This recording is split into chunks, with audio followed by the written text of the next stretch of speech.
Good morning, students. This is Vijay Lakshmi here, your accounts teacher. Today, we will start with new chapter, that is books of original entry, special purpose subsidiary books. Now you know already we have done journal where recording of transactions is done. If the size of business is small, it is possible to enter every transaction in one book only, that is journal, which is generally known as book of original entry. But if the size of business grows, it is not possible to record all transactions in one book only. So journal is divided into sub-parts, and these sub-parts are known as day books, special purpose books, or subsidiary books, or books of original entry. Subsidiary books may be defined as the books where transactions are entered first and then ledger accounts are prepared on their basis. Most commonly used subsidiary books are cash book, where cash receipts and payments are recorded; purchase book, where credit purchase of goods are recorded; sales book, where credit sales of goods are recorded; purchase return book, when already goods purchased on credit are returned due to any reason; sales return book, where the transactions are entered, the goods sold are returned are entered; then bills receivable book, bills payable book. These two books are not in your syllabus.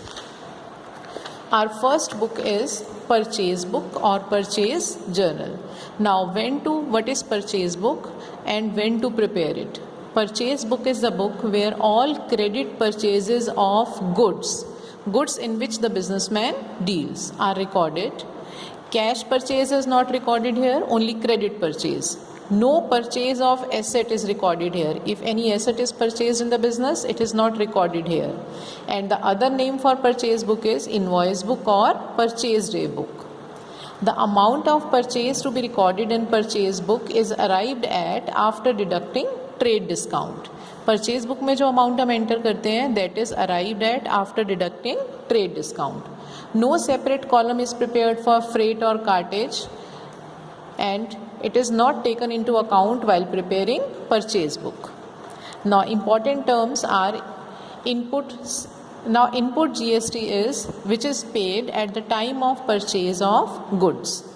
Now input say CGST, input central GST is this tax is paid on intra-state purchase. When goods are purchased from within the state, it is calculated on net purchase, means purchase minus trade discount. Second one is input state GST, input SGST. It is also paid on purchase of goods within the state. Next is input IGST. This particular tax is paid on the purchase when goods are purchased outside the state. Now beta GST, either if the goods are purchased within the state, then CGST and SGST both are levied, and if the goods are purchased from other state, IGST is levied. It is to be paid. Either these two taxes are paid within the state and goods are purchased from outside the state, these two taxes, this one is paid. Now format of purchase book.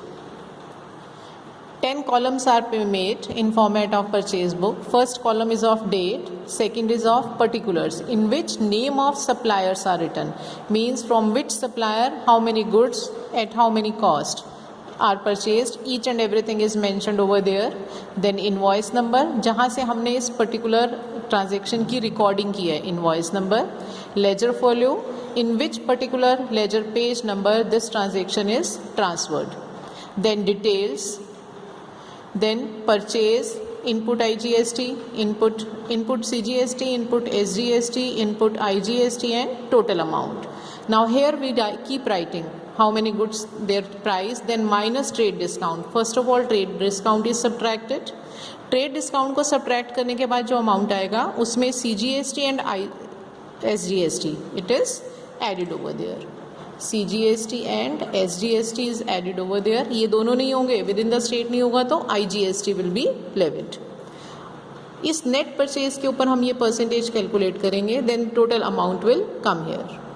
First of all सबकी detail को वो multiply करके, suppose 10 almiras are purchased for rupees 5,000 each, total will be written over there, minus if there is any trade discount it will be subtracted, then GST is added. अब उसके बाद जब हमने यहाँ परचेज लिखनी है बेटा, जो इस अमाउंट में से ट्रेड डिस्काउंट माइनस करके अमाउंट आया that is written over here, then GST इधर 2 कॉलम्स GST में जाएंगे और this one, then total of all these will be written over here.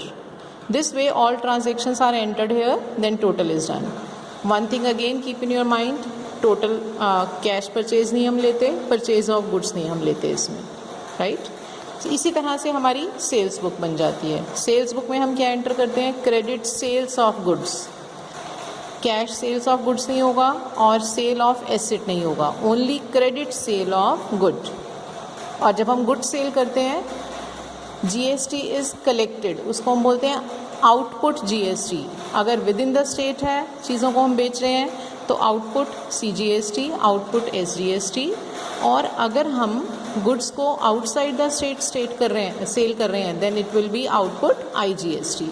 Again इसी तरह से इसके कॉलम्स बन रहे हैं, date, particulars, name of customer, account to be debited here, यहाँ पे अकाउंट टू बी डेबिटेड सारे वो आ जाएंगे, minus trade discount, then plus कर देंगे output CGST, output SGST. Outside the state है तो एक आ जाएगा ओनली आउटपुट IGST. सेम में यहाँ लिखते जाएंगे, माइनस ट्रेड डिस्काउंट निकाल के जो आएगा माइनस करके GST ऐड ऑन हो जाएगा. और यहाँ पे नेट सेल्स आ जाएंगी, means sales minus trade discount करके जो अमाउंट आएगा, then GST either these two और दिस वन, देन टोटल. सारे ट्रांजेक्शन्स का यहाँ लिखते जाएंगे.